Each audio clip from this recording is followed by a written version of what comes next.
জনগণ যাতে তাদের দ্রব্যমূল্য নিয়ে তাদের যেন কোনো সমস্যা না হয়, তেল, এলএনজি, গ্যাস এটা নিয়ে যেন কোনো সমস্যা না হয়। মন্ত্রীরা তারা কিন্তু বিভিন্ন বাস স্ট্যান্ডে গিয়ে ট্রেন ইয়েতে গিয়ে তারা কিন্তু দেখছে যাতে আমাদের জনগণ ভালোভাবে শান্তিভাবে এবং কোনো রকম দুশ্চিন্তা ছাড়া তারা যেন ঘরে গিয়ে পরিবারের সাথে ঈদ করতে পারে, সেটা আমরা সচেষ্ট আছি।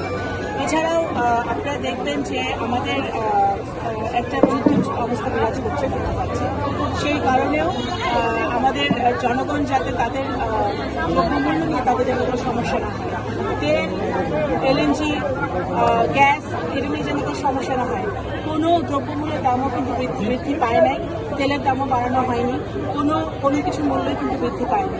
সেই জায়গাতেই কিন্তু সরকার অত্যন্ত সচেষ্ট আছে। মাননীয় প্রধানমন্ত্রী অত্যন্ত নিবিড়ভাবে সতর্কতার সাথে সকল কর্মসূচি উনি পরিলক্ষণ করছেন। উনি দেখছেন যাতে সকলেই নিশ্চিন্তে ঘরে ফিরতে পারে এবং বিশেষ করে আমাদের মধ্যপ্রাচ্যে যেসব ভাইরা যুদ্ধ অবস্থায় আছে, যারা দেশে ফিরতে পারছেন না, পরিবারের সাথে ঈদ করতে পারছেন না, তারা যাতে নিরাপদে থাকতে পারে, সেই লক্ষ্যে কিন্তু আমাদের সরকার কাজ করছে।